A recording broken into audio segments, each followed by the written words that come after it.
Hello, welcome to this week's Monkey Nut Bunch podcast with me, your fabulous host Gareth, and Keith, who can only be described as there. Hi, Keith. Thank you. Hi, Gareth. How are we all doing? Yeah, well, I found out if you want to put me off at pool, try encouraging me. It's the most off-putting thing ever. You can do it, Gareth. Fuck off. Who was doing that? That was Saunders. His car was winding me up. It's just like, you can do it, Gareth. You can make that shot. Fuck off, Saunders. That is one way to, that is one way to put you off. Yeah. Maybe I should try that when we're playing video games. I found his Achilles heel. But yeah, had a good week. Mate, yeah, I watched Ghostbusters in the cinema. The original. The original in the cinema. Well, that would have been cool. Oh, dude, it was. I forgot how tight a film that is. Not 1 second of that film is wasted.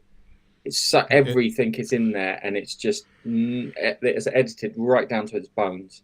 So good. Apart from Peter Venkman is really fucking creepy. I mean, really creepy, as in fucking call the police creepy. I think 1980s that was the kind of no. comedy. There's a comment where he says, "I shot her up with 300 cc's of Thorazine," and you're like, "Who takes Thorazine on a fucking date with them?" Yeah. Some of the stuff that we did in the 80s wouldn't fly today. Yeah, definitely. Yeah, go on. But it's still really good to watch. I mean, really good. I just I was sitting there in the cinema. I was like, watching Ghostbusters. This is awesome. Yeah, that was a good thing to do. So that was my highlight of the week. I've done lots of other things, but that was one of the ones podcast related that I'd say is a highlight. I haven't had much time for anything else. One of my favourite things I did in New York was finding the hook and ladder firehouse, and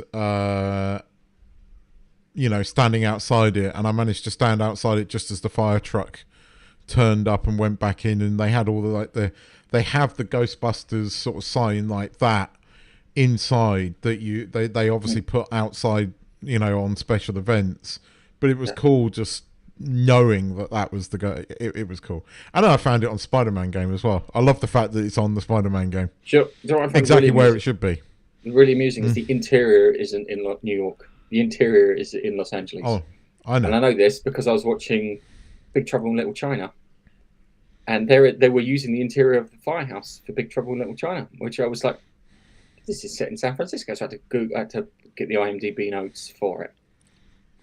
Which was quite interesting. I always saw Big Trouble in Little China as the spiritual sequel to Ghostbusters rather than Ghostbusters 2. It feels more like it should be in the Ghostbusters realm, if that makes any sense. I do. I mean, the two sort of newer movies, not Ghostbusters 2, technically, 3 and 4. I don't dislike either of those films. There's more problems with the fourth one than the third one. But yeah. I do actually still quite like the third one. I do think that does respect the original two. And, the fact that they're in it makes it more the better. But, no, I'm a huge Ghostbusters fan. I remember playing the Amstrad game. So it was kind of like it was one of those things that I had to see when I went to New York. Funny enough, though, my dad's been there, and he goes to the Arconia because obviously now New York is Only Murders in the Building, and he fucking loves that series. So he got a picture of himself standing outside the Arconia, which I thought was kind of cool as well. So yeah.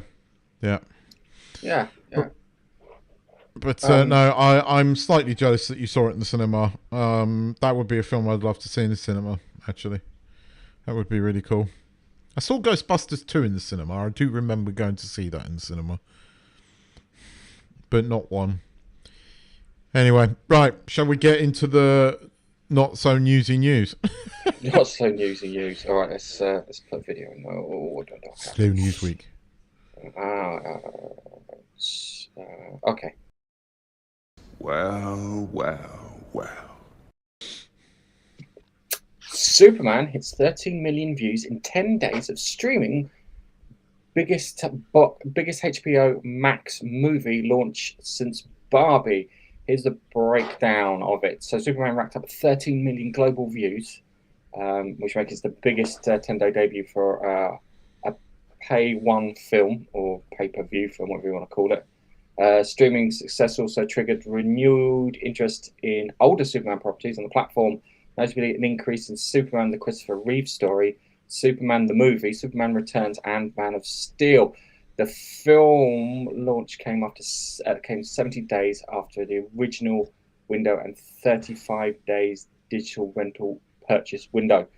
Fucking hell, that's a bit of a mouthful. I bought it to watch with the missus because we watched Naked Gun in cinema, and it was like, I thought this was we looked at it, went, well, Fantastic Four will be available on Disney Plus soon. Yeah, but this won't be on Netflix or Amazon. I don't know when this will be. No, so it's not. It's on. It is available on Max here, which surprised me how quick it was. And I was right, by the way. The Pierce Brosnan and what's this Tom Hardy series? What's its face? Mobland is on Max here. Yeah, cool. Which surprised me, even though it's Paramount Plus. But yeah, it is on Max here, but I don't think it streams in the UK, does it? No, it's unless it's going to stream in Paramount Plus. No, I'm talking about this Superman. Will this stream on Sky? Because probably, HBO Max, it will probably stream on Sky Cinema eventually, but that'll probably be more towards Christmas, I'd imagine. So you're getting done in the UK with that HBO Sky deal. You should have HBO Max, really, but yeah, you're getting done in the UK. HBO Max is pretty good. Yeah, so it's strange. It's strange because I rewatched the film and I forgot actually how much I actually like the film. It's wholesome in places, if that makes any sense, and I think that's kind of the appeal for me with that. And it's weird because I saw a clip on YouTube and it was like the only reason you probably hate Lex Luthor is because he shot someone. If he hadn't shot someone, you might have thought he was right. Which was like, oh, that's a good point. Yeah, I didn't think of it like that. I still can't get past the whole parents thing and the fact that he's doubling down on this a bit. I just think it's wrong. And they're trying to go, oh, it's just an alien view. And it's like, no. You've changed it. You've done it deliberately, and it's a talking point, and it's an arrogance thing. There was actually no real reason to change the story other than to kind of comment on modern politics, and it's more apparent recently in Peacemaker, but I like the integrated world. I do think they're doing a better job of crossover with streaming, so because like in this, we keep getting characters out of the Superman movie turning up in Peacemaker. So, like, you had Lex Luthor the other week. Then you had his weird guy with the moustache and glasses turn up this week. And his scenes on were quite amusing. Obviously, you've got the general dude in Peacemaker, who's played by... Yeah. And I like how they're doing that, because what happens in Peacemaker doesn't necessarily mean that you don't have to watch Peacemaker, I think, to understand what happens in the next movie. Yeah. I don't think so. Might be wrong, because they're significant but insignificant in terms of the bigger world, if that makes sense. But I was surprised how quickly this was available on Max. I mean, it was, 2-3 months ago in the cinema? And it's on streaming now. September. 3 months. So yeah, it was that. It's I need to watch it with my son to see what my son thinks of it. I get that there are moments in it that I really like, and I understand a bit more about his henchman now, but it is a throwaway comment, and I think that's more down to it being badly edited than anything else. I bet you there was more to do with it, and it's been edited out. It is still a mess of a movie. It is still but the characters are likable. The actress that plays Lois is bloody good. I like what's his face as Perry, but I like that actor anyway. Yeah. I still find Jimmy annoying. Yeah. But he is good as Superman. What's his face is good as Lex, and his little cameo in Peacemaker kind of proves that. So I take back some of what I said, but I stand by that. I hate what they've done with the parents, and I hate the fact that it is a mess of a movie. But you're right to say it's wholesome in places. You are right. I love the fact that he saved a squirrel. I do. I can't. I smile every time he does that. It's a bit where he's holding the kaiju up, and he's trying to get the dog move. Yeah. Which I like, because it's just so if we compare it to, say, Man of Steel with Henry Cavill, and just the sheer fucking destruction that went on with all the deaths, it's night and day. I'm going to be honest with you. Yeah, I mean, there are moments in Man of Steel I quite like. I like Russell Crowe as Joel. I like the whole Krypton scenes. There's quite a bit I like in Man of Steel. I don't like the destruction at the end, but what's his face as General Zod is pretty bloody good. It's just they decided to wreck half the bloody Metropolis doing it, which doesn't work. I'm not sure I can pick between the two. Okay. If I'm being honest, I think they both have plus points and both has them. Maybe I will pick this, partly because Lois is better, partly because it's more comic book. Yeah, all right, no, go on, I'd pick this. I'd pick this over Man of Steel, thinking about it, but only just. Okay, that's fine. I didn't like Man of Steel. I liked Henry Cavill, but I felt it was done dirty by the script and by what was done. Yeah, I'll give you that.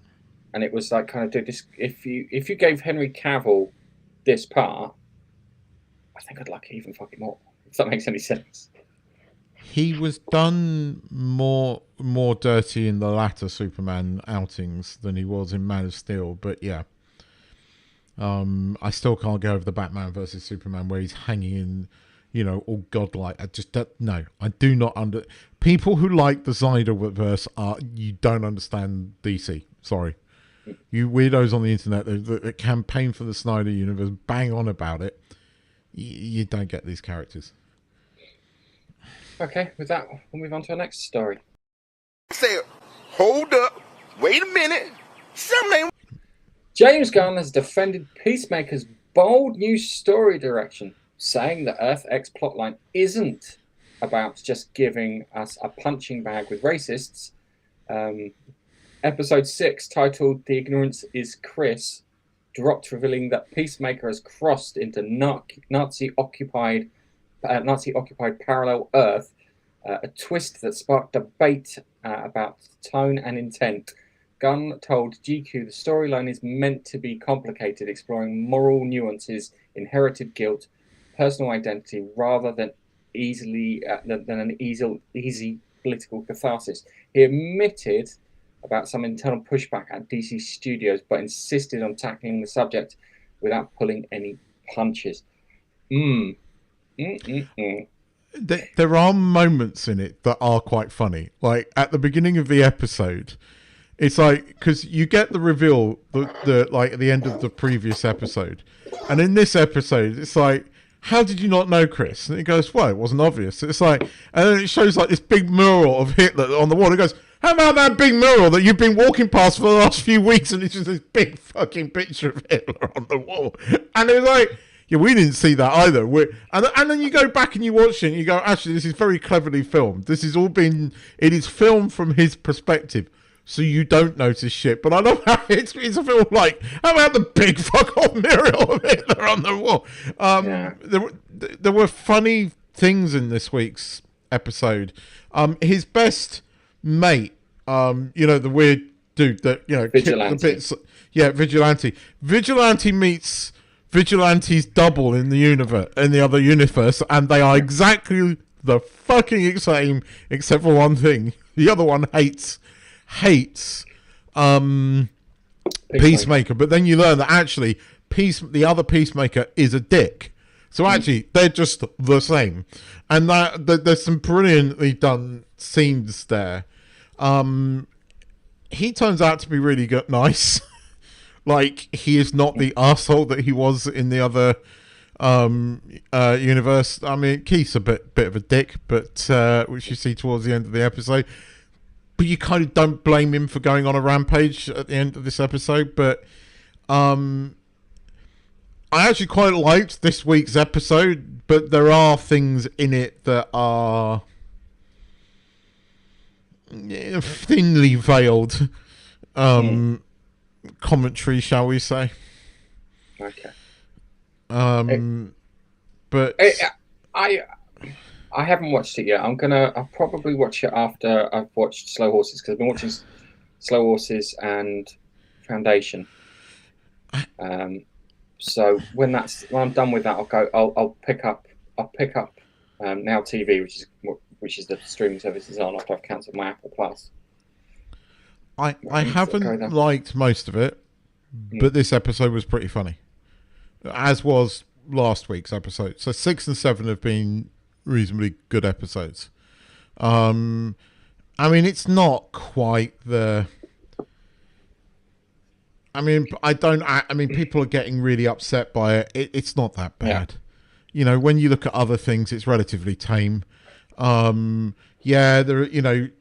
her face does get chased by a bunch of nut jobs trying you don't know what, and the ninja geezer saves her by pulling her out of pool and then throwing in like electrical cables and frying all of these like crazed white Nazi people.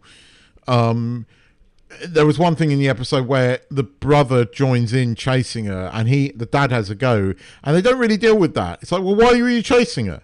All right, just because. And it's like, I think I know what they were trying to say, but they should have, if you're going to do that, explore it properly and don't just put in a throwaway thing. Again, the problem with James Gunn at the moment is that things that should be serious are throwaway, and they shouldn't be. Yeah. But it wasn't... It was all right. It was all right. It wasn't as bad as it could have been. Ah, okay. So, as I said, I've got to see it, because part of me is like, kind of, there is this... In the States, for some reason, there is this demand for racism where it doesn't exist. Yeah? Oh, I know. The demand outstrips the demand outstrips the actual supply, which I always find quite amusing. Where are you in Foundation? Midway through season 2, so they've got Hobo Mallow, whatever his name is. They've just brought him back. They've headed off to Trantor. The two of them. I did like the scene where you first meet Hobo Mallow, and the guy that's playing is what's his face? Gene Hunt. I love that. That whole fucking scene is great. It kind of sags at this point in season 2. The final season 2, it's really good. Because I'm watching it and it's like, it's okay. There's less I can't remember what the character's name is now. Gail. I can't stand the character. It's annoying because her daughter, I don't mind. Her daughter's great. She's got some screen presence, but the other one's not. It's just she is better in season 3. Okay. That's all I'll say. She's better in season 3. All right. Let's move on to our next story. Women, know your limits. The original Tron star, Bruce Boxleitner, the man who literally gave the franchise its name, has urged fans to support Tron Ares at the box office, even though he isn't in the film. Speaking at RetroCon, Boxleitner said, I'm not in it, but please go. I want you to support the movie. Box office is everything. He acknowledged that Ares could determine whether Tron universe continues or dies, calling this a crucial moment for Disney's long neglected sci-fi property. Do you believe he's not in it? Right. If I were to write this story, I would do the whole Ares thing, and then towards the end, the last quarter of the film, I would go to the Flynn character, and so goes, "We need help," and Flynn turns around, and goes, "I've just got the guy for you," and they dispatch Tron to take him out. That would work perfectly. I don't think that's the case though. I don't know. He is doing a little bit too much denying that he's in the movie, and it might be because he was the original star, and it might be that. I just wonder if he's denying it because it would be a really cool thing to happen right at the end of the movie, to have him turn up briefly. I really hope that it's the case because it just makes sense that Tron turns out to take out Ares to save everyone. It makes perfect sense. Yeah, it really does. But what's going to happen? I think this is what's going to happen is that Ares will save the day and go back to the world that Flynn's in, become the new Tron there. That's what I think is going to happen. Maybe. I'm going to be so fucking disappointed when it does happen. I'm going to go and see it at the cinema. What's it, 5 days from now? So is it out next week? 5 days from now. Oh, shit. Didn't know that. Okay. Might have to go and see that next week. Yeah, 5 days from now. So it's predicted a 44 million box office, which is roughly equal to Tron Legacy. I like Tron Legacy. The problem with Tron Legacy is it had that thing with like Doctor Who had. It goes really cool universe. No one lives in it. Yeah, because you've got no feeling that anyone's kind of occupying it. The way it's all set up just shows lots of empty space and unoccupied bits. But I'm hoping this will be good. Hoping this will be entertaining. The thing that kind of pisses me off is a bit in the trailer with an F-35 where the thing takes out. If you know anything about an F-35, it does this thing called beyond visual range. So it'd be shooting out before it could even fucking see the thing. But we'll cross that bridge when we come to it. But as I said, if Tron or Rinsler, because Rinsler's the alter ego of Tron, turns up to save the day, I'll be really happy. If Ares becomes the new Tron, I will not be fucking happy. Yeah, I really won't. The guy who played Sam in the 2009 one and Watamish, I can't remember her bloody name now. Olivia Wilde, is it? Cora, I think the character's name is. Then definitely not in it.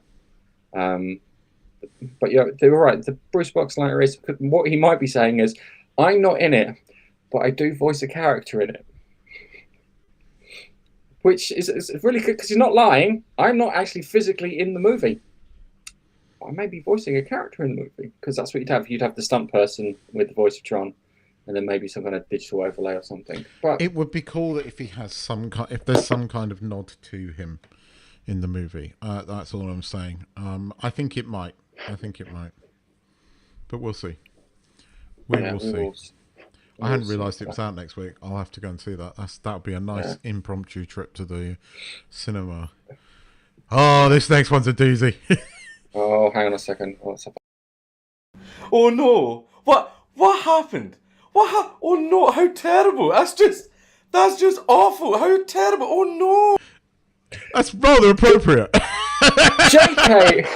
J.K. Rowling has sharply responded to Emma Watson's recent public remarks about their long-standing rift. Watson, who has expressed that she still treasures Rowling despite their differences over gender identity, was met with a stern rebuttal. Rowling called Watson ignorant of how ignorant she is. I love that. I am fucking using that. In a lengthy post on X, Rowling defended her right to respond, accusing Watson of underestimating the risks that Rowling faced and the challenged Watson's perceived authority to critique her viewpoint due to their shared Harry Potter history. I love that, staying ignorant of how ignorant she is, and that is just perfect. But I mean, so she also, I mean, again, if the trouble with J.K. Rowling is she writes long posts and people don't read them properly, right? And they take the soundbites. She also mentioned how, you know, Watson's been a multi-millionaire since she was like 11, right? Yeah. And you know, and has never experienced hardship of any description. The thing is, right, and again, I will say this, I don't agree with some of what Rowling has posted recently, but I understand it. Rowling was abused by a man, right? It stands to reason that she would want to feel safety in women-only spaces. And when you read the original blog that she wrote way back, right, it actually was a well-rounded, well-thought-out piece of writing. And most of the people that responded and treated her the way they did not read this. Right? I guarantee you Emma Watson did not read this. I guarantee you that twat Daniel Radcliffe did not read this. They basically both gave more shits about their career than they did about the person that put them there. Which, by the way, there's a bit where Rowling says, she's never experienced hardship. I was in the poverty thing, writing the book that made Emma famous and all those millions. It was just like slap after slap after slap. And the thing is, absolutely fucking right. The problem is she was vilified so quickly, and so what she said did not warrant the abuse, the hate, the sheer viciousness of the response. And I, to this day, do not understand it. She's like 99% on board with their views, apart from this 1%. And this 1% is a fucking deal breaker. But my issue is really simple. She's allowed to say what she wants. What she says is not violence. It is not hate. It's a different fucking perspective. There are things that she says that I can't fucking stand, but she's allowed to say them. She's allowed to say them. I know that if we sat down, we'd probably only agree about 1% of the entire conversations that we could have. Because it's that. But you're allowed to disagree, and that's the thing that always got me with this whole debate over gender identity, was the fact that you could not disagree. If you disagreed, it was hate, it was violence. And we've seen what happens when we turn around and we vilify people as fucking Nazis. That poor fucker got shot in the throat a couple of weeks back because for some fucking reason, vilifying them was all right, to the point that you wound up some psychotic loon who then turned around and shot. And it will happen and happen and happen again if you keep doing this. You sit there and say, what you should say is, I detest your views. I detest your views. I do not like your views. I think they're disgusting. That's it. And we go, okay, cool. I got your opinion. That's fair enough. And if you said that to me, I agree with you. But at the time, Gareth, it wasn't even that. It was actually pretty normal views, right? And if you read her vlog, it was respectful. It was basically setting out her views, which were not, at the time, anti-trans. They weren't, right? But when you have been vilified and attacked and had your life physically threatened, had been catcalled when you're out in public, had people come up to you, threatening you, and all of this kind of stuff, right? It tends to radicalize you. And now some of the stuff she posts, I don't, and it is borderline hateful, but it's understandable because she was put there. These fucking morons radicalized her. But when she first sort of started, it was perfectly human. Sensible, and that's when this silly bitch decided to treat this woman who had literally made her famous, right? Made her the millions, made this thing so that she could, have this view and it not affect her fucking career. I basically clapped when I read what J.K. Rowling wrote, because again, Emma Watson is not the brightest fucking spark in the thing. The interview, I couldn't get through the interview because her voice. She looked odd as well. I don't know what's going on with her face. There's something weird with her. She almost looks like. She hasn't. I don't understand why she hasn't had work in like 6 years. She cannot string a fucking sentence together. No, she couldn't. I was listening. It's just a word sound of it. She was listening. Headache, fuck me. You said nothing. You said 30 seconds of nothing. And the way that whole post that J.K. Rowling wrote, it was just... you could see she was smacking the keyboard, but again, you got to give it to her. It was brilliantly written, and it was slap after word slap after word slap, and you can't fucking argue with them. I agree with you. I massively disagree with J.K. Rowling on a lot of things. I will defend her slightly right now because she was pushed to what she posts now. It's the same with that Irish fella from Father Ted. Again, when he first started saying things, they were actually reasonable. And, it was all very pro-feminine, like, which we all were in 2016. But somehow, I do not understand the power of this trans movement. I just don't get it. I don't get where it's coming from. I don't understand why people are so scared. I do not get it.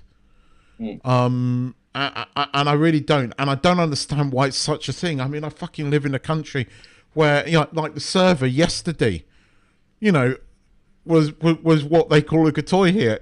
Normal. Right? And she was quite funny. But it's normal. It's accepted. And nobody looks at it like it's odd. I don't get it. Yeah. I understand it's a thing. Why do we make things out of this? Just let people be people. Let people and free speech. It's not that, Keith. It's that all of a sudden you've got people that there are people who are genuinely like this, who existed before this whole thing happened. Yeah. And those people wanted to be the opposite gender. They didn't want to be fucking fucking pencil sexual or something. Yeah. They didn't want that shit. They just wanted. I'm a man trapped in a woman's body, or a woman trapped in a man's body, and I'm going through the thing.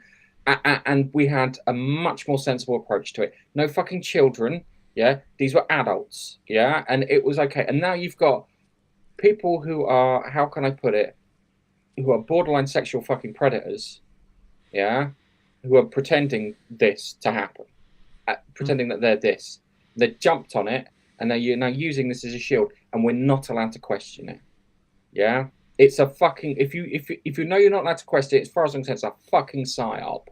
Someone's paying for this somewhere, be it big pharma, a government, fucking Chinese. Someone somewhere is. Originally they were called something. It was the ones behind getting the London Underground announcements to change from "Good afternoon" or "Good morning, ladies and gentlemen" to "Good morning, everyone."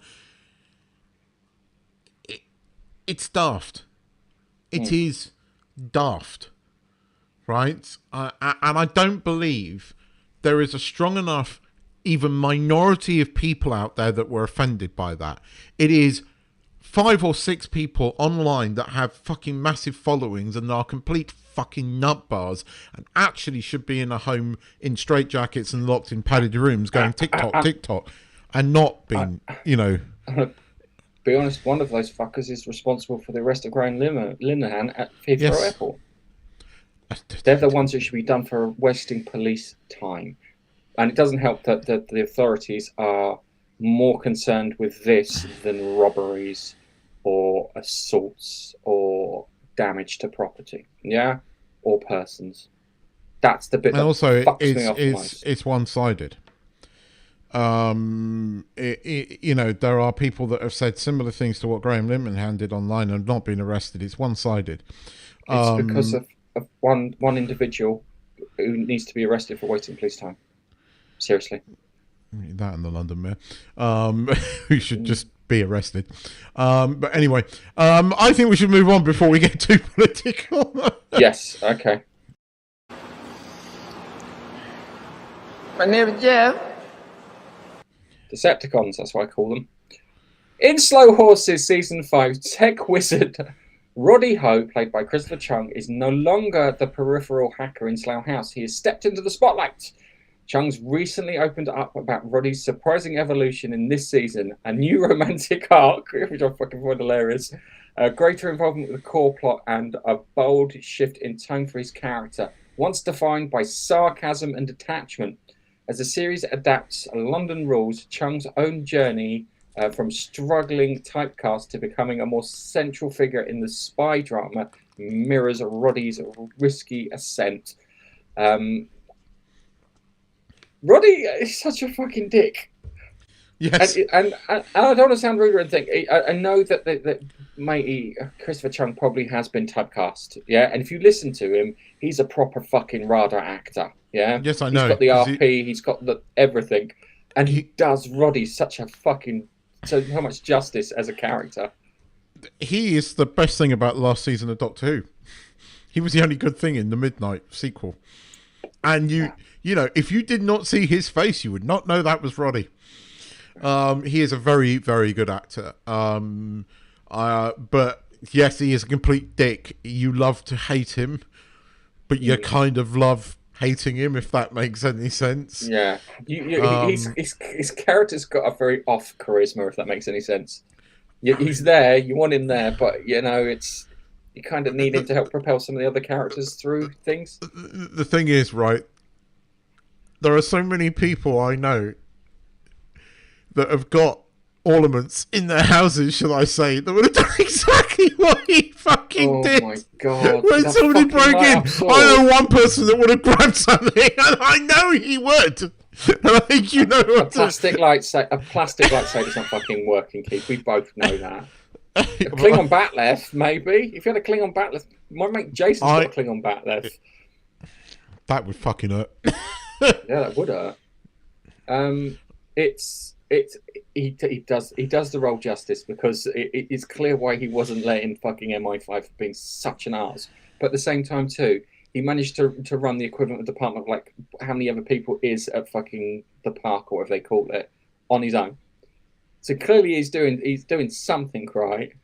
I just love the comment that fucking Jackson Lamb made. It's like kind of because they think someone's out here to kill you. He goes, "Oh, you're here to protect me?" He goes, "No, I'm seeing if they are here to kill you." And then it's like kind of it goes, "They're shooting at both of us." No, they're shooting at you, you dozy prick. He is a good Jackson Lamb is still a bigger dick, but he is so brilliant in his dickness. He is so brilliant in his dickness. We'll talk more about the actual episode because I mean I kind of realised that I've actually read most of this, except they've made some changes in this than in the book. But when I realised all of a sudden this is London Rules. He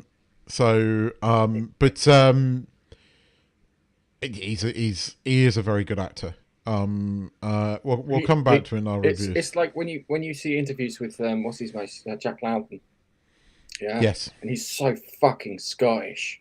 Yes. He's so Scottish that he goes to London, he asks for something with a Scottish accent, and when they say sorry, he then replies with an English accent so they can fucking hear him properly.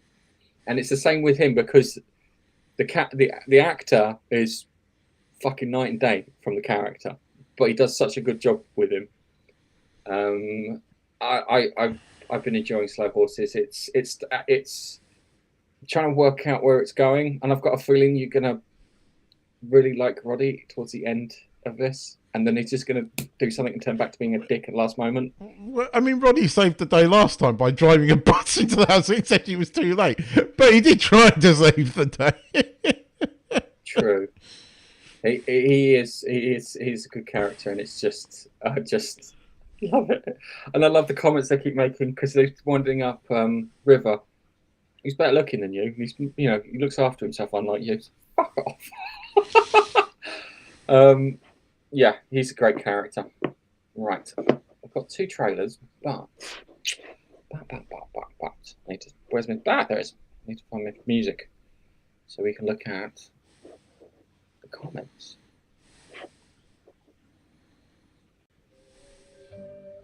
There we go.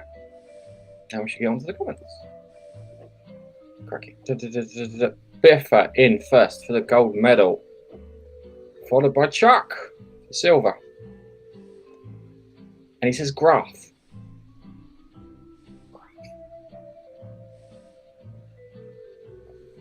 Don't know. I should know, but brain not working. That's fine. So you guys snuck in early, heading out soon. I'm heading out too, which is going to be fun. Somewhere I don't like, the arse end of England. Anyone? I haven't seen The Lost Bus yet, but I've got Apple Plus, so it'll be on Apple Plus soon. I will probably watch it next. This coming Friday. Is it on now? It's out now. Yeah. Okay. You and Chuck Ghostbusters. Cooks and Lad number 9. It's 8. Or is it 8? Love. You put 9 down. And it's like, love finding that Ghostbusters. I love Ghostbusters. I said it's a really, really good film. I thought you guys started the show with the controversy about the James Bond poster redesign. Oh, I heard about this once after I said all the news. Keith, you're responsible for the news. I'm responsible for the notes. No. I read about it after I sent you all the news. I read about it literally 5 seconds before we came on, and I didn't think. Well, there has been. I literally saw a headline, so I don't know much about this. I saw a headline about that all the Bond movies have been released on Amazon, but there's something going on with the posters. That's it. Okay. They've removed all the men from the posters.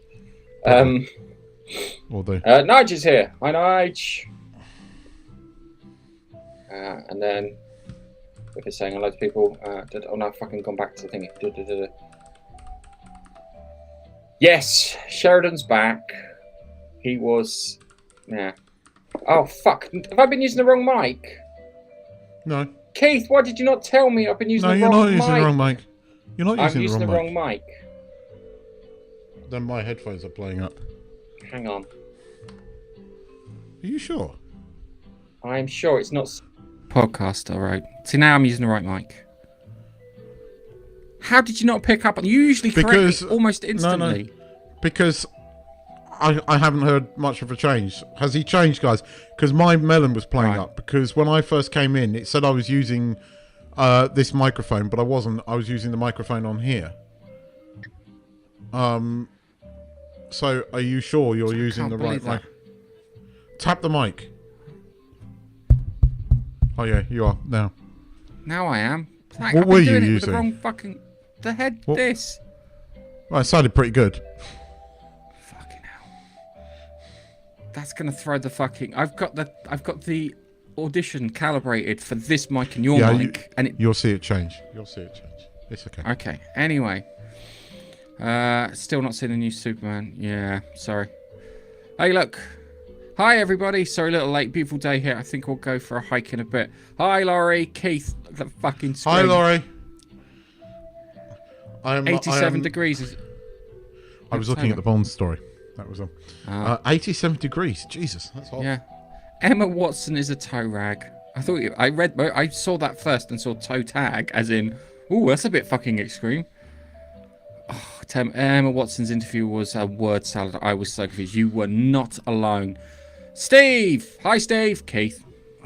Hi, Steve. I know what it is now. I'll tell you in a second once we've done the comments. Okay. Watson is worse than Greta Thunberg. Yeah, she's been arrested again. She looks fucking ridiculous.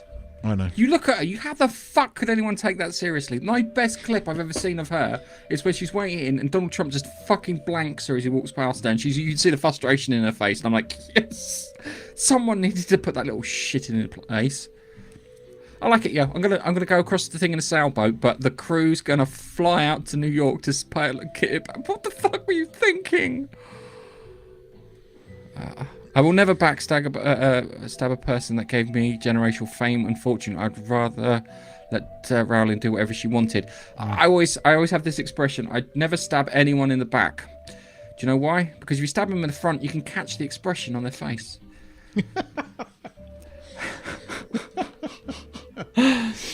The movement is Clerkenwell Crime Syndicate. They're wearing pink colours and glitter. I'm assuming that's the people responsible for our fun with that. Something like that. Yeah. Watch the first season of Slow Horses last week. My boss, my word, the boss grates on me, lol. Do you watch the first episode of season 1? Because, well, yeah, I mean, if you watch the first episode, you don't get how brilliantly bad I mean, Jackson Lamb is meant to grate. He is meant to be an asshole.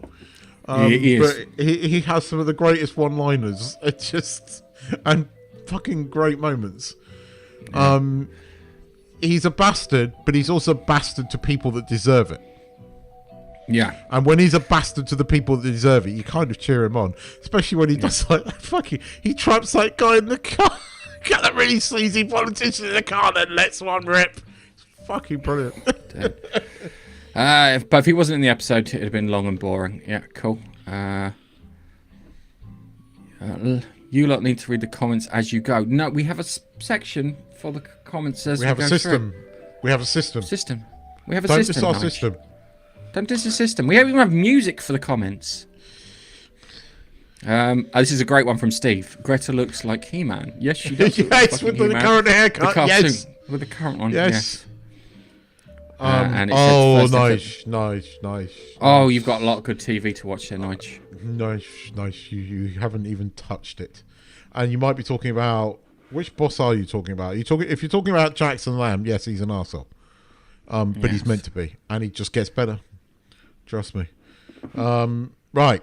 What do we got? Right. Before we go into these trailers, do you want to know what it is? Go on. They have removed the weapons from all of the Bond posters. Oh, fuck. All right, so hang on a second. There's other two reasons that they've done it, yeah? The first reason is that they're dicks and they don't want to show weapons, or Walther isn't paying for it. It's a strange reason, but What's like the reason? Dr. No, where he's holding the gun, they've just removed the gun. They've digitalized out all the weapons. They put a the man with the golden place. gun. Well, they're going to retitle it. The man with the golden finger. No, you can't do that because we've already had Goldfinger. Whatever. God, fuck's sake. Seriously? Amazon, fucking seriously. Right, anyway, let's watch this. I haven't watched the Frankenstein. Like the. You saw the original one. This is a new trailer. Okay. My maker told his tale. And I will tell you mine.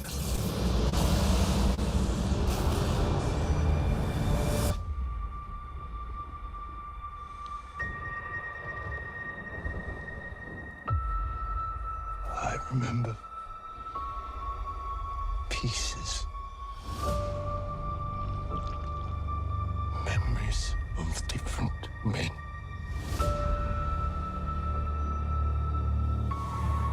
And I saw it, your name.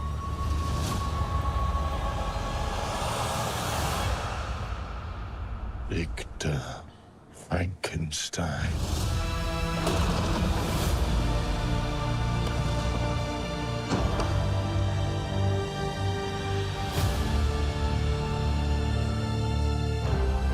My creator.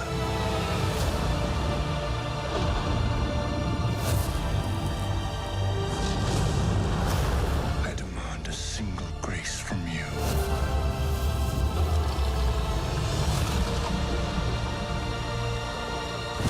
If you are not to award me love, then I will indulge in rage.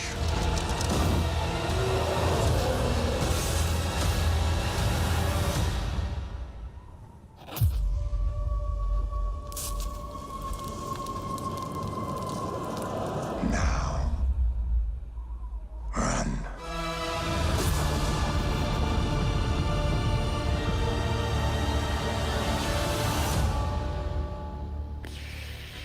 So, November the 7th on Netflix. Why the hell not October the 31st? Anyway, right. because they need to release it in cinema beforehand so they can be nominated for stuff, and that's one of the things they've been doing. I have not watched or read Frankenstein properly. I have. Okay. I know the outline of it, but I've never watched or read Frankenstein. which is something I should do. I know I started reading Dracula and I put it down, but I never picked it back up, and that was when I was 14.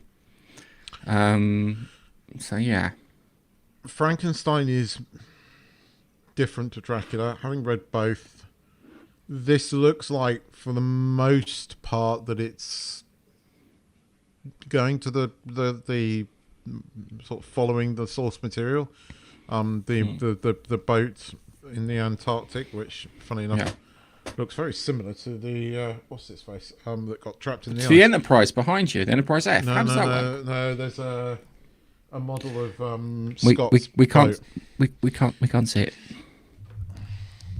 There. Okay. I thought it was Lego Pirates. No, it's not Lego Pirates. It's what's the name of the ship? The one that got trapped in the ice. I can't remember the name of it. No, it begins with an E. Endurance. There you go. See, I knew I remember it. Yeah. Anyway, it looks like it's following the tech, and if it does, being Guillermo del Toro, I think it might be interesting. I like Oscar Isaacs as Frankenstein. Pretty good casting. I've read the reviews of it. I think I might like it because I kind of like Guillermo del Toro.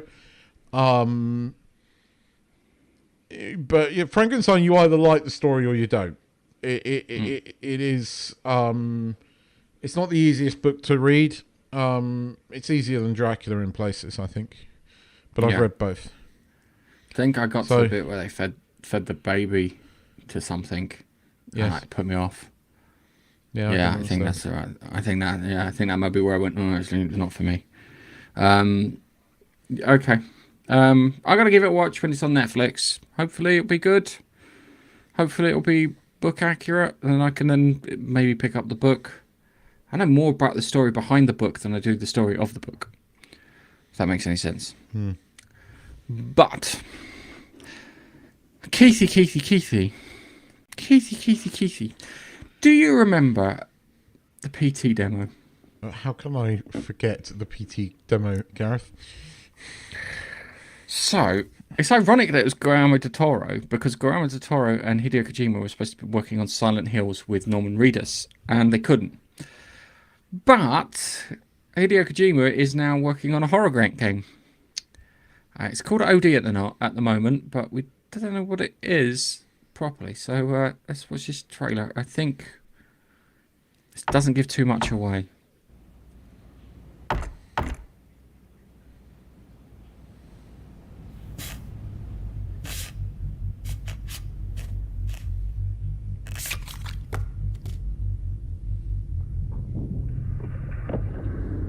There's a reference to PT.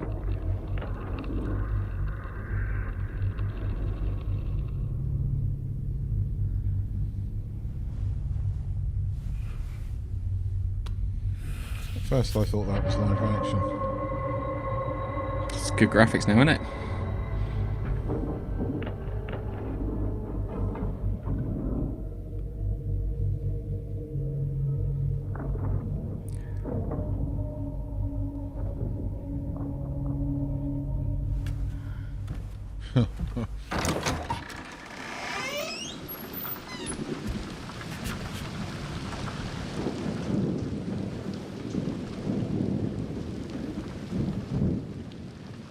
If you've seen any of the Unreal demos, this is easy.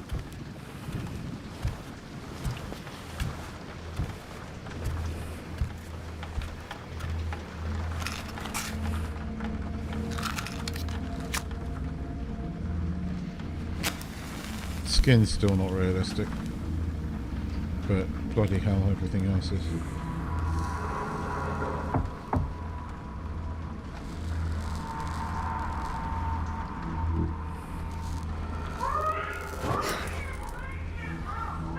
Yeah, okay, that's very creepy fucking baby. And the eye on the window. Mm.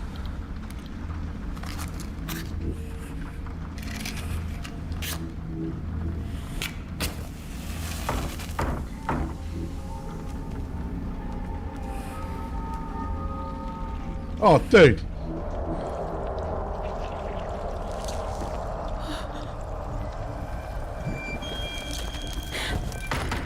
Worms and stuff coming out. This is some food.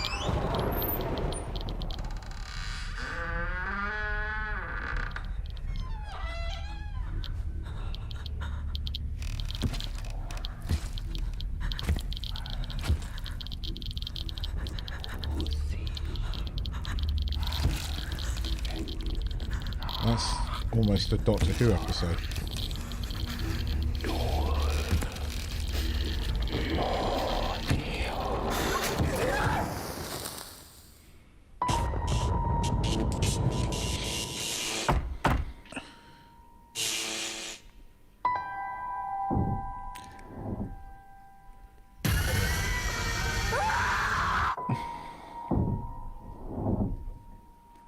Yeah. It definitely has PT vibes. Yeah, it's got PT vibes. So when it eventually comes out, which I think is October next year, you might get a remake of a double fuck. I just put that in there because of the whole thing with the PT bits, and I'm like that. Yeah, I think that's it's going to be that. My wee wee. The graphics is incredible. Yeah. Graphics is incredible. Yeah, God, PT made with that. Double fuck. Yeah. Although the brilliance of the PT demo was it was all in the dark. And the flashes of the lights coming off, and I know why you were so scared because you played it in the dark. In the house, on your own. I purposely dialed it up to max when I played that, Genuinely so brilliant. I figured to get a best reaction, because it was like, if it's not, as far as I can say, if it's not genuine, it doesn't count. But it was, yeah, I had great fun playing that. That was good times, shall we say. I've played some other games recently. I played one called Species Unknown with some friends who, what do you call it? Wouldn't shut the fucking door on a spaceship and let the creature in. And I had to hide in a medical station being attacked by the thing whilst jabbing myself full of syringes of like fucking stem cells or whatever shit made you better. But I think it's time we talked about some of our other stuff. So we've got Tulsa King. What else did we talk about? I really enjoyed the second episode of Tulsa King. I really thought, that second episode was far better. I mean, the square off between Sylvester Stallone and what's his face twice was brilliant. He can play a mean bastard when he wants to, and he really is a mean bastard in this. I do like how stupid the son is and how the fucking son got his ass handed to him by what, I can't remember the name, but I mean, those two on screen to each other when they're threatening, and especially at the end with the meeting in the bar, fucking brilliant. Just brilliant. Really enjoying Tulsa King at the moment, and I like all the little subplots that are going on as well. The third episode's better. I enjoyed the third episode a lot. It was quite a good third episode. There was definitely a lot more to it than there was in the first two episodes, and it seems to have got some momentum.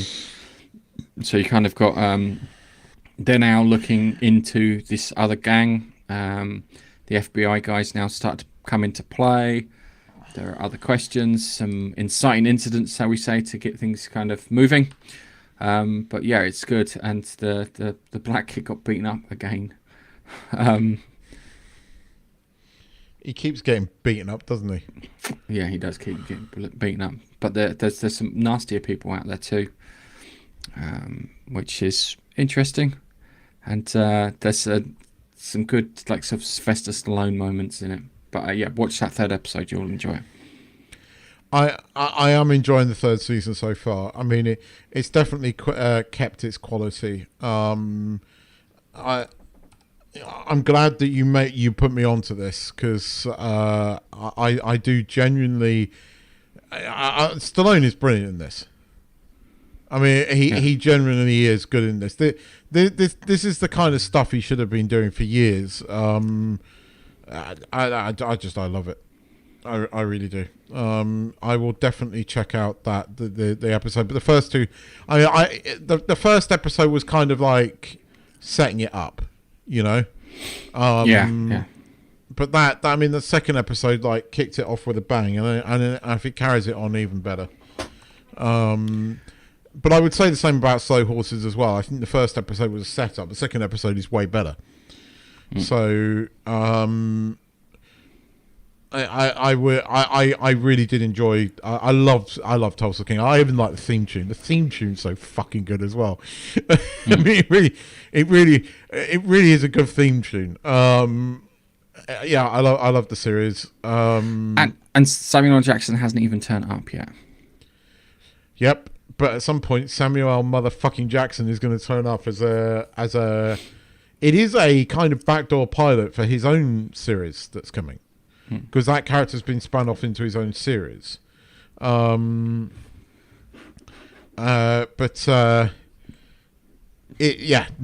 King's great. Stallone is great in it. The casting again is really good. The dude out of Silicon Valley who plays the weed guy has had some brilliant fucking moments in this season. I mean, really bloody good moments. I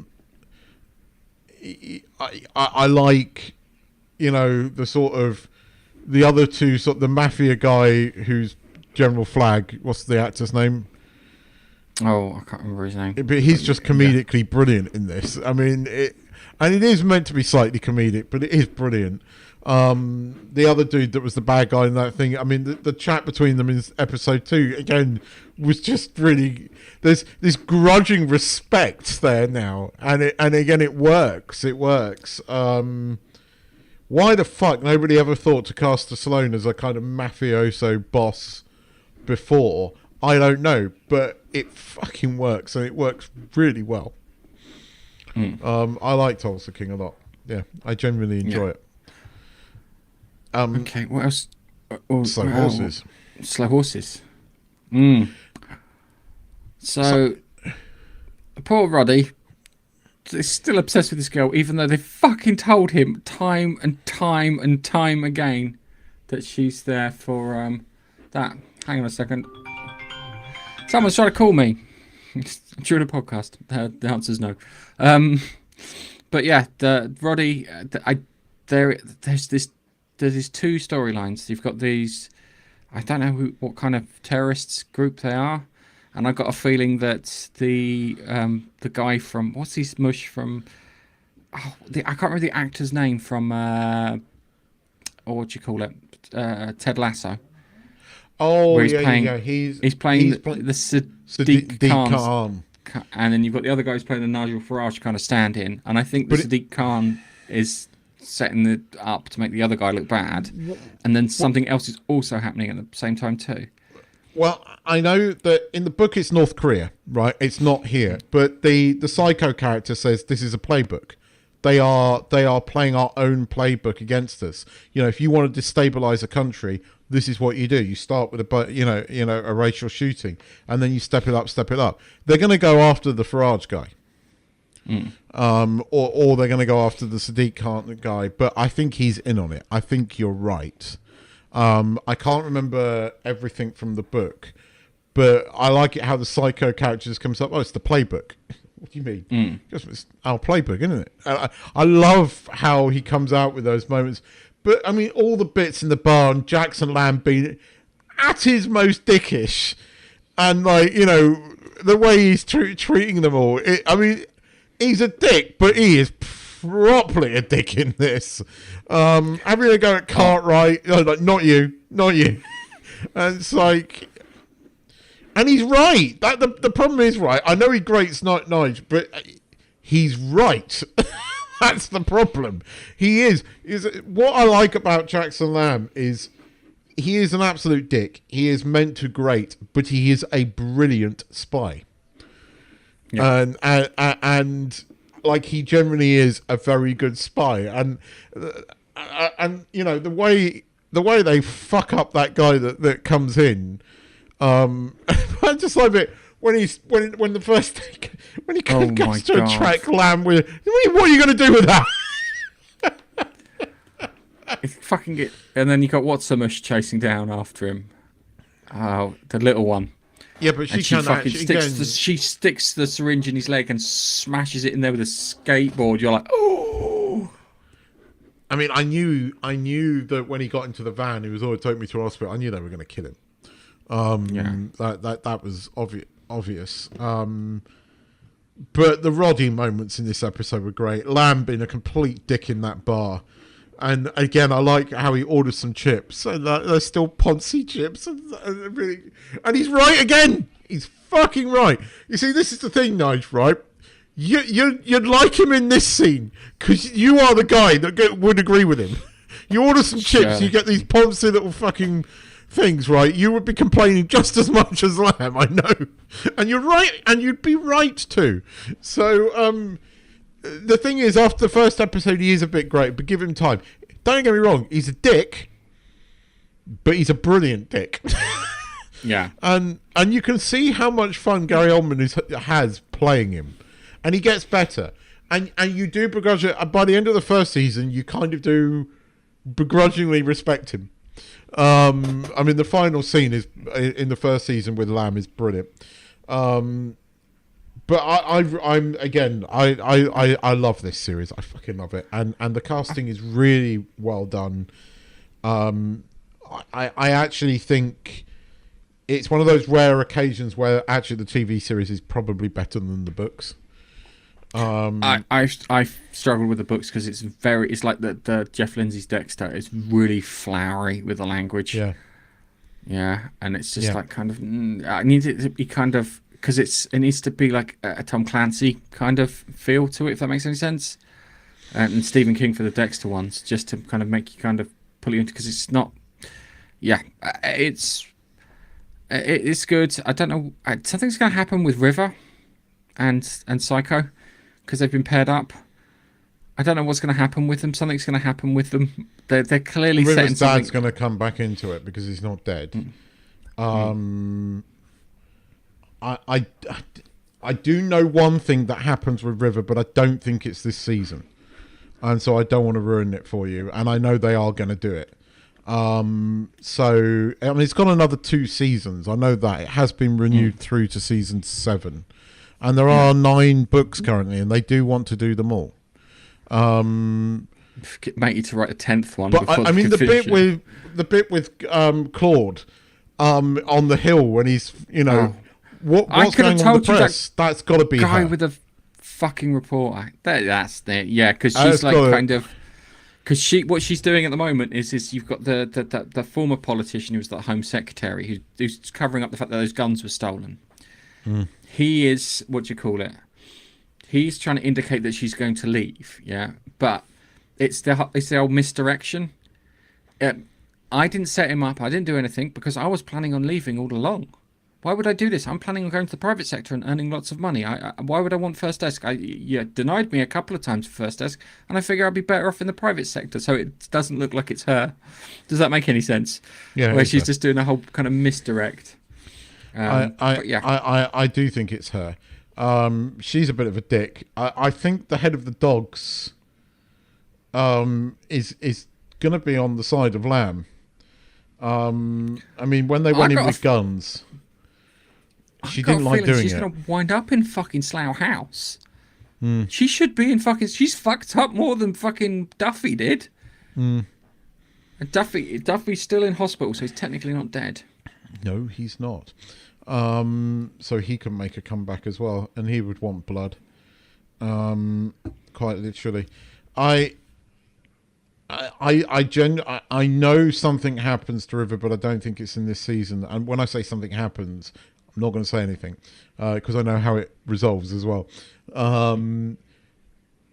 we haven't seen his grandfather yet, and we saw his grandfather in the trailer. So his grandfather's going to make an appearance at some point.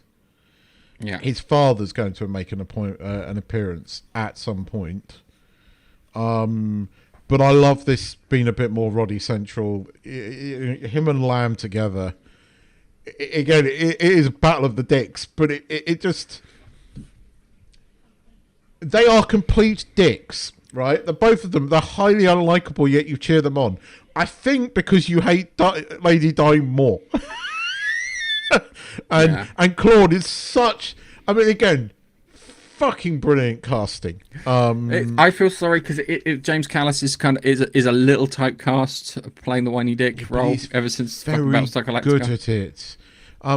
He's a nice guy apparently, in real life, but he is very good at this, and that probably explains why he gets so much work. Yes, and he's played other roles. I mean, he was an abusive father in season 2 of Picard, which was probably he played Picard's father in a flashback. He was quite good in that role. But I'm loving it. I love it, and I might go back after this and just watch the whole lot again, right from the beginning, because they are genuinely great, and Lamb just has great lines, and I again just the whole fucking Roddy realizing there's somebody in the house and just grabbing the sword. I just fell about laughing because I just know so many people that would do it. I know so many geeks that would do the same fucking thing. And he is one of us. He's a dick, but he is one of us. Yeah, true. It's like kind of, what was it he said to Lamb? Because, the twin sons of tattooing. We are twin tattoos. Like that. That's what you got on. I love that because he's being really nerdy, and Jackson Lamb's fucking clueless because he spent most of his time in Russia. But there's still that backstory behind Lamb we haven't seen. Yes. We know he got caught by the fucking stars at the Stasi. Is it Stasi? KGB at least? Oh, I'm sure there's a reason why he is the way he is. And we know that he did some dodgy shit because... And it still hasn't fully come out what he did. I mean, yeah, he told What's-Her-Face, but... And that was one of the dodgy things to do, but I think he did that dodgy thing, and he did some stuff in Russia, and it was Cartwright Sr. who told him to do it, and that's why he's known as the Bastard. But you see, Cartwright Senior going mad, that's going to have to come back into it because he's going to start letting secrets go. That's going to have to come back into it at some point. But no, I'm loving it. I love this time of year for slow horses. It's great. And we'll have to have a chat about Foundation once you've caught up. Final episode, season 2 of Foundation is pretty fucking good though. Okay. Shirley's the one with the little one. Don't call me Shirley. All right. So, Star Trek Deep Space Nine, Homefront and Paradise Lost. Technically not a two-part because Star Trek moved to kind of serialized storytelling. It is a two-part because then it moves to a completely different episode. Although there are themes featuring a character called Jakar. Yes. Just saying. Yes. So this one was... I liked this one. And I liked the relationship between Sisko and his father. And how and you can see where Sisko gets his stubbornness from. Sisko gets his moral authority way of looking at things from. His way of thinking from. And I like that because you understood Sisko better through his father. That was really good. The whole Red Squad thing. Was it the I can't remember his name. Tom Paris's character who was in the episode in TNG. Well, that wasn't Red Squad, was it? Don't think so. No, I don't think it was. I think so. But, I mean, Red Squad gets annoying because there's an episode further on when they've got, like, a Defiant-class ship. And Jake and Nog get, rescued by them. That I find them, all of those characters, most of those characters really annoying. Really obnoxiously annoying. The Admiral guy, the problem is the guy that plays the Admiral, Admiral Leighton. he plays the same fucking character, but just dressed up as a Vulcan in Enterprise when the Vulcans were cooing. And it's the same character. The voice is the same, and it always annoyed me. I found him... I watched it again recently, and he is a good actor. His voice slightly grates me, and he deserved what he got. He was wrong. But the admirals in Star Trek always dicks. There's never been an admiral that's not been a dick, and if admiral wasn't a dick, they'd always get demoted back to captain. Yeah. Well, technically Picard is, although he was thrown out the thing, but he is an admiral, and so is Janeway. Although Janeway has had a chance to be an admiral in what's its face, the was it Protostar, the series? Prodigy. Prodigy, that was it. They should do a third season of that. It's the best bloody Star Wars that Kurtzman... Star Trek, you fuckwit. Don't say Star Wars. Other than Picard season 3, and Kurtzman didn't have anything to do with that. Prodigy is the best Star Trek under his stewardship. The president is deliciously naive. Too naive. And you don't really see what happens to him, and he should have, resigned. With the exception of the bombing in Antwerp with the Romulans, because they're desperately trying to separate the Romulans out for everyone else. Because they're the ones who led the attack. Yeah, and then it's the Cardassians after that. The Changelings don't do fuck all. It's all us. Yeah, but that's what's brilliant about it, and they say that. I mean, there's that whole meeting where, the Chief O'Brien changeling sits down with Odo, and he goes, "What if I told you that?" No, Cisco. What if I told you there was only 4? That's the brilliance of it, and he's telling the truth.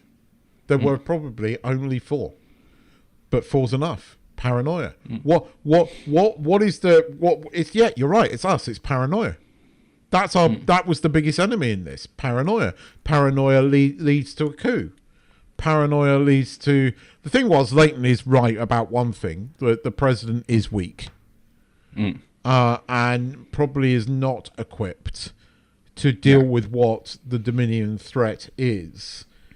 And therefore you do have some sympathy with Leighton in this. I liked the relationship. The thing I like is the actor Admiral Cartwright, who was a dick in the end, Star Trek 6, but was also in Star Trek 4. And comes back as a completely different character, but as Cisco Senior. Brilliant. You're right. That's probably one of my favourite things about the episode is the relationship.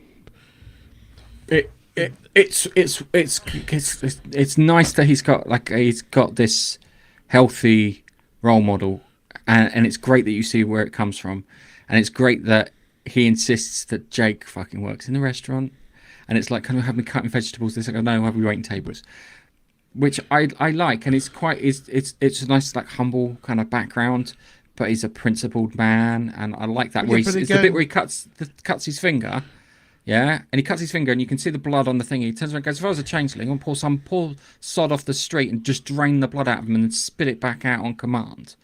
Which has got a point, because someone will find a way around it, and he's absolutely right.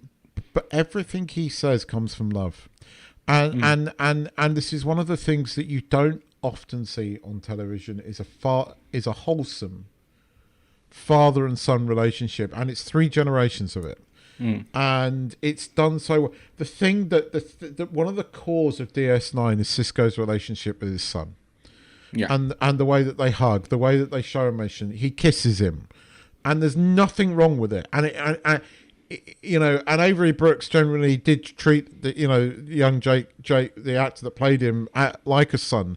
And there's a lot of eccentricities about Avery Brooks, but that was genuine. Well, there's Nog and Rom too. Yes, I mean, and that was like kind of his father was a little on the bumbling side, but he loved him and he looked after him as well as he could. I mean, but again, it did do father-son relationships so well. It did. And you know, one of the greatest episodes is early on in season 4. Just after, I think it's the 3rd episode. Actually, I think it's straight after, is where Cisco gets trapped, and you go throughout Jake's life. It is such an emotional episode, played by the late what's his face as the senior Jake, and he plays that role so brilliantly. You're right. The reason I like those episodes so much is when his dad's on screen, and even though he's a cantankerous curmudgeon at times, everything he says to his son is from love. And again, this is where the writing is so good here, because you know it. They don't tell you it, you feel it, you know it. Yeah. It's like Picard season 3. That scene between Picard and Beverly when they first see each other, and everything is conveyed without words. It's like Kurtzman has done none of that in any of his stuff. He has to tell people. Yeah, it's like the bit where I can't remember the arsehole captain, and he turns around and goes, it doesn't say, he goes, "That's your son, and we're going to go and rescue him." And he looks at him and he goes, "Oh, fuck!" And then he's like, kind of, "Okay, let's get on with it." And I like that. Odo I like was the arsehole captain in season 3 of Picard. I love that guy. I love his character. Every time I watch it, I like him more. But go on. But Odo was in it, but he was only in there. It sounds like odd as exposition. Yes. He played the job of exposition for how the founders work. One thing I did like is when they got I can't remember what it was, the Excelsior versus the Defiant, and it's like they wanted to start a fight, and you've got a Klingon captain. Fucking idiots! He's gonna fight, and it's like Worf's like, kind of, what do? We fight. Of course we fight. What were you thinking? Yeah? And they don't answer the hails or the comms or anything, which I found odd. And then it's like, kind of, they batter the fuck out of that ship. And then it's like, kind of, well, someone didn't tell us they had their armor and bits upgraded. And it's like, well, we go into the Gamma Quadrant every Tuesday. It's only wise that we've got our ship together. And then the captain turns around and goes, "You know what?" And then he turns around. Worf turns around and goes, "Oh, three of our guys died," and it looks like 24 of their guys died, which was like a real kind of like, I'm gonna a bit of a downer here. We won, but we killed our own. Yeah, and I liked that because it kind of said, it's like, kind of, yeah, the shit has consequences when you get it wrong, and this was wrong. And as I said, 3 of us and 24 of them, and the writing is so much better. The writing is far more better because the episodes, and this is something Star Trek Next Generation didn't do, is the episodes had consequences. Yeah, they roll over it further down the line. But again, you watch Discovery, and it's all about messaging. And Kurtzman himself has said it's a platform, and it's all there. Whereas this, the relationship between them, it's real. You feel it. The thing that DS9 did so well was its characters. The thing that it did, and that is the one thing I will say about Strange New Worlds, is that you do like Anson Mounts Pike. You kind of like is she not lesbian Erica what's her face. I don't like Uhura. I don't like some of the characters, but there are characters in it. But Deep Space Nine, you like all the characters. At times they're all assholes, all of them at times. But you like these characters. Do you know what I liked right at the beginning? You've got Bashir and O'Brien, and they're doing the Battle of Britain in the holodeck, and they come out and like, what do you call it? Quark criticizes them because, haven't you won that fucking battle like 3 times? Goes, yeah, but so and so died, and this, that, and the other. And it goes, and then he turns around and goes, it's not. It goes, it's not this. That's not playing the Battle of Britain game that we're doing. It's the feeling that we're trying to protect our home, and there's not much we can do because we're here on the other side of space. And Quark then does a complete Ferengi way of looking at it, and it was like, kind of, I remember when the markets collapsed on Ferengi or whatever it was. Yeah, it goes in there. Inflation was out of control, and stocks were dropping, and people's shares were worthless, and all this other stuff. And it was like, kind of, it's a weird way of saying, I get what you're saying, but because I'm alien, I see it like this. And I like that because that was a different perspective, and it wasn't wrong, but it was the way, you know, we have an understanding, even though it's because he's alien and they're very capitalistic, shall we say. It was different. I like that, and the fact that they were going to have Odo in as their third man because Minty or whatever his name died. It wasn't Minty, but Minty sounds funny. And it's just they're just better stories. I think that they're much better stories than what you were going. Ever since it rolled over to season 3, yeah, everything just got better. But the thing was, Star Trek was never Star Trek. At the core of Star Trek, it wasn't the ship, it wasn't the worlds that they go to. It was the characters. There's 2, 3, 4 characters in Discovery that you know anything about. The two gays, fucking stupid Tilly and Burnham. The others are all sideshow characters, and none of them are likable. None of them have redeemable qualities, right? You know, they are just. Unfortunately, the two gays are stereotypically gay. They are stereotypes. Tilly is just unbelievable, annoying, and isn't. You know, is brilliant, but she'd never be a captain. Look, I'm gonna be honest with you. It's a ship powered by fucking mushrooms. There's that as well. It's powered by fucking mushrooms, people. Please, no.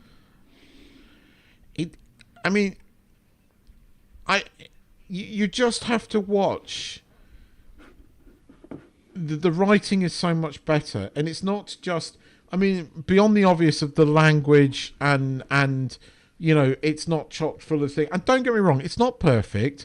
There are moments that are not great in it. I mean, but it had 26 fucking episodes per season, right? And let me tell you, more of its episodes were still quite, you know, one fucking episode in a 10 per season is good, is any good, right? You know,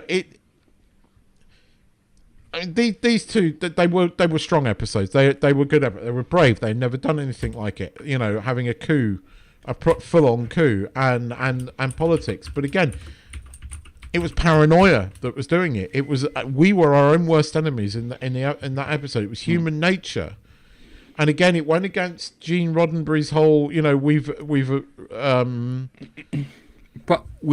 evolved, but it only takes paranoia to destabilize that. I know, and it was funny because it was like kind of, this hasn't happened to us in 100 years. Yeah, we've had fucking peace and everything's what. I think there's an episode where Cisco goes back to Earth later on, and he turns around and he says, he goes, because we can't afford to behave like you out there. This is paradise. Yeah, that's the fucking frontier out there. And he says something along those lines. And it was great because it was like kind of, here's Star Trek, but we're going to change one thing about it, and we're going to give you an enemy that you can't quite see or can't understand and can infiltrate and do all these things, and we see how this perfect society reacts, and we know what the outcome is, and fucking Kurtzman ruined it because the return outcome is Section 31. Mm-hmm. Yeah, it's like kind of, we were pushed and pushed and pushed. And then we've got the bad guys that we keep in the back for situations like this, and we broke them out. And you know what they did? They actually fucking saved the day. Yeah? You pushed us, we pushed back, and we can be arseholes. We don't want to be arseholes, we'd like to be the nice Picard people, but we've got the Section 31 guys who are just chomping at the fucking bit to get you. And I think it was... this is why I like Deep Space Nine more than the others. Because it's just better. I think I probably sounds odd. Probably like Voyager next best. But that's only between like seasons 3 and 5. And then I like Enterprise from seasons 3 to end. I mean, Enterprise has its moments. I love Scott Bakula. I liked Trip. Enterprise was not perfect, but there were some really good 2-parters or 3-parters or even 4-parters. And Jeffrey Combs as... the Andorian fella, yeah. The Andorian, fucking brilliantly cast.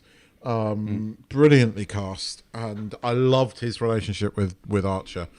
The rumor is that the Archer series might happen, and it's going to kind of be like West Wing meets Star Trek. It's going to be. They're saying it's going to be a political thriller. I hope it's not going to be a commentary like The Boys or something else like that. Although actually Gen V was quite good this week. You might want to watch it. I don't know. I tried watching it and I was like, no. I took 20 minutes in and I couldn't do it. It's better than The Boys in many ways, and it was quite interesting this week. Anyway, this